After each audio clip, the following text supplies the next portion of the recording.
కృష్ణ పరమాత్మ. కొంతమంది భగవంతుడు లేడు,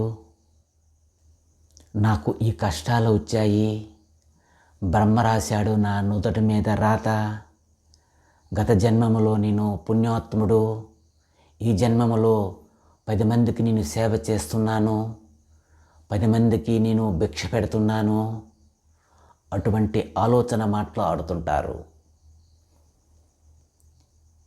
నీ దగ్గర ఉన్న ధనము నువ్వు పంపించేవచ్చు, నీ తండ్రి సంపాదించిన ఆస్తి, ఈ డబ్బు, భవనములు నువ్వు చెడగొట్టి నువ్వు పంపించవచ్చు.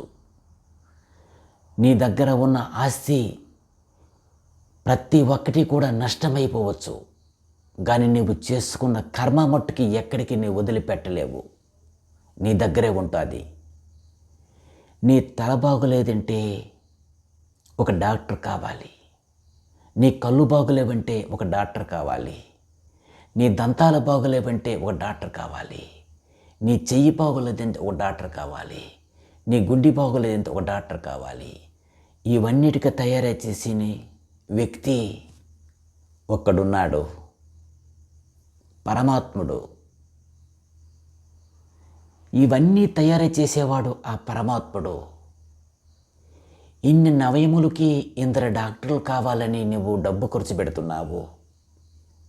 ఈ శరీరం ఇంత తయారు చేసిన భగవంతుడికి ఈ 24 గంటల్లో ఎన్నిసార్లు, ఎంత సమయంలో నువ్వు ప్రార్థించావు? ఒక్కసారి, ఒక్క నిమిషము, ఒక్క సెకండ్ అయినా ఆ పరమాత్మను ప్రార్థించలేదు. ఈ శరీరం బాగులేదని కొన్ని వేల రూపాయలు ఖర్చు పెడుతున్నావు. ఈ శరీరం అంతా తయారు చేసిన విఘ్నముకి ఆ పరమాత్ముడికి మనం ఏవి ఇవ్వాలి, ఇవ్వదలుచుకోవాలి, ఏమిస్తే తన రుణము తీరుతుంది మనకు తెలియదు. నువ్వు ఇవ్వవలసినది నీ మనసులో ఆ మంచి ఆత్మ, నీ నోటంట ఆ సేవ, ఆ భావన, ఆ పరమాత్ముడికి శరణఘోష. నీ హృదయపూర్వకంగా నీ ఆత్మ స్వాధీనము చేసి ఆ పరమాత్ముడికి నీ కన్నులు మూసుకొని శరణఘోష, ఆ పరమాత్ముడు సంతోషిస్తాడు. ఒక్క రోజైనా పరమాత్ముని మొక్కలేదు. నీకు కష్టం వచ్చినప్పుడు భగవంతుడు కావాలి, నీకు సుఖం వచ్చినప్పుడు భగవంతుడు అవసరం లేదు.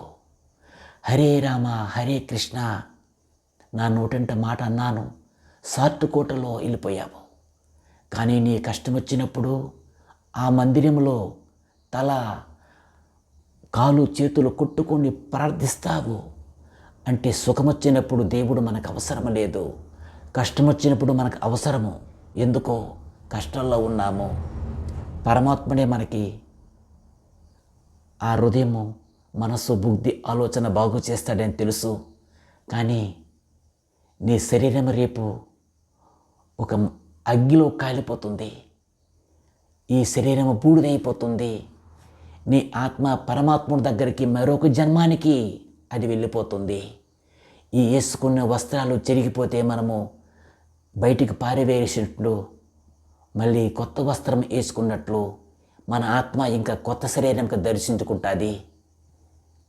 ఈ ఆత్మకి శరీరంకి సంబంధం లేదు. ఈ ప్రపంచం మీద ఈ సంతోషము, ఈ దుఃఖము, ఈ డబ్బు, ఈ అంతస్తు, ఈ సర్వము కూడా ఇది మాయ, ఇది కలగా భావించు. ఇది కళ. నిద్రలో ఏమి జరుగుతుంది నీకు తెలియట్లేదు, మెలకువలో ఏమి జరుగుతుంది నీకు తెలుస్తుంది.